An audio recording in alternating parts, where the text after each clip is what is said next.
샬롬. 오늘도 큐티의 자리에 나오신 여러분들 한 분 한 분을 주님의 이름으로 환영하고 축복합니다. 오늘 우리가 함께 나눌 큐티의 제목은 머피의 법칙입니다. 오늘 우리에게 주신 하나님의 말씀은 사무엘하 16장 12절의 말씀인데요, 우리 함께 읽어보겠습니다.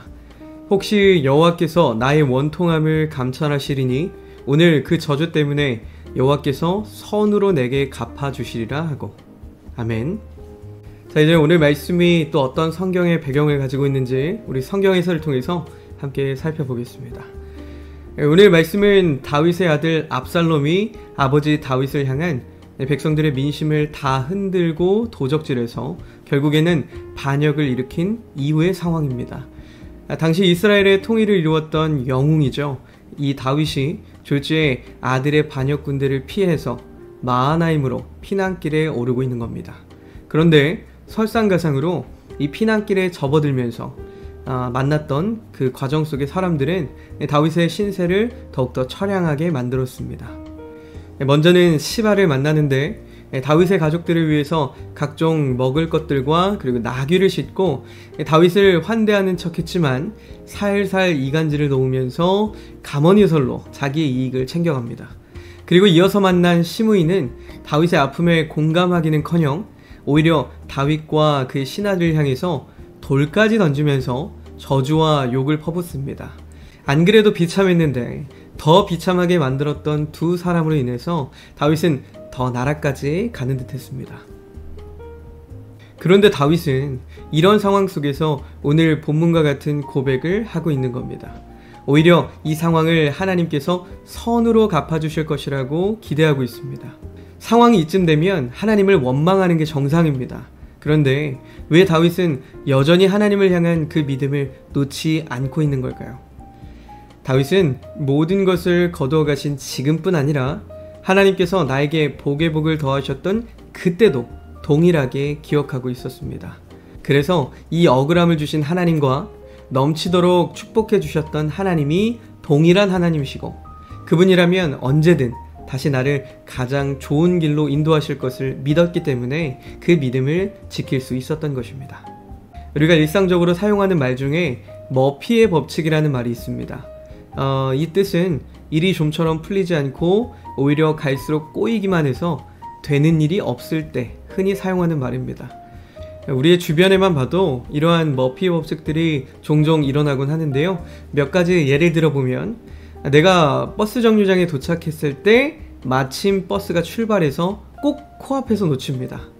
그리고 또 마트에 가서 계산대에 줄을 딱 섰는데 그날따라 옆줄은 잘 줄어드는데 꼭 내 앞사람만 계산하는데 오래 걸리는 경우들이 많습니다. 그리고 우리가 큰맘 먹고 오랜만에 세차를 했는데 꼭 그런 날 오후에 비가 오죠. 이외에도 왜 꼭 나에게만 자꾸 이런 일이 생기는 거지? 라는 일들이 참 많습니다. 그런데 돌아보면 오늘 다윗과 같은 상황들도 우리에게 참 많이 일어나죠. 왜 이렇게 상황이 계속 꼬여만 가는 거지? 하나님께서 지금 내 기도를 듣고 계시긴 하는 걸까? 라는 생각이 들 때가 많다는 겁니다. 그런데 우리가 믿음의 눈으로 보면 다윗과 우리를 집요하게 괴롭힌다고 생각했던 머피의 법칙은 모두 허상이라는 것을 깨닫게 됩니다. 나에게만 벌어지는 것 같은 불운들, 항상 내 인생만 꼬여있는 것 같은 억울함, 사실은 내가 운이 없던 사람이 아니라 기억력이 부족했던 사람인 겁니다. 우리가 다시 잘 생각해보면 버스를 타려고 했을 때 정말로 아쉽게 놓쳤던 적이 많았을까요? 아니면 평소처럼 문제없이 탑승했던 적이 많았을까요? 그리고 우리가 세차를 했을 때 정말로 때마침 비가 내렸던 적이 많이 있을까요? 아니면 평소처럼 무난하게 화창했던 적이 많았을까요? 당연히 후자일 겁니다. 사실 이렇게 우리는 그간 아무런 문제 없이 평범했던 일들은 너무나 당연한 일들이었기 때문에 쉽게 잊어버리면서 간혹 찾아오는 어려움과 고난의 때만 우리가 기억하면서 원망하고 있었던 겁니다. 감사는 은혜를 기억하는 데부터 시작됩니다. 하나님께서는 절대 실수란 없으십니다. 잠시 우리에게 찾아온 상실의 아픔 때문에 좌절하고 낙심하는 인생이 아니라 어려움 중에라도 가장 좋은 것을 주실 그 하나님의 인도하심을 바라보면서 내일을 기대할 수 있는 귀한 인생들이 되시길 주님의 이름으로 간절히 간절히 소망합니다. 자, 이제는 오늘 말씀을 우리의 삶에 적용해보는 적용하기 시간입니다. 질문을 살펴보겠습니다. 때때로 찾아오는 이 상실의 아픔에 우리는 어떻게 반응하고 있나요? 우리에게는 반드시 고난과 아픔의 순간이 찾아옵니다. 그리고 때로는 상실의 아픔의 순간도 찾아오는데요. 이럴 때 우리는 주님 앞에서 어떻게 반응하고 있는지를 돌아보자는 질문입니다. 우리가 오늘 말씀과 우리 다윗의 믿음을 돌아보면서 나의 생각과 나의 상황들, 모든 상황들을 아시는 아버지 하나님께서 내가 아끼는 그 무언가를 가져가셨다라는 의미는 내가 너에게 필요한 가장 좋은 것을 주시겠다라는 사인이라는 사실을 기억할 수 있기를 바랍니다.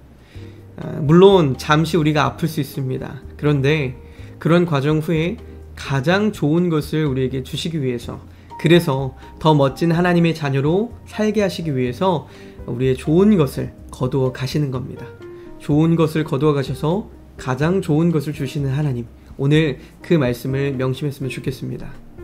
그래서 우리에게 찾아오는 그 상실의 아픔 속에서 우리가 주저앉고 머물러 있는 삶을 살아가는 것이 아니라 하나님의 사인임을 기억하면서 다시금 일어나서 내 발걸음을 내딛고 주님 안에서 끝까지 하나님께서 주시는 그 반전의 결과들과 열매들을 우리가 두 눈으로 목도하면서 하나님 앞에 찬양의 간증을 올려드릴 수 있는 저와 여러분들이 될 수 있기를 주님의 이름으로 간절히 축복합니다.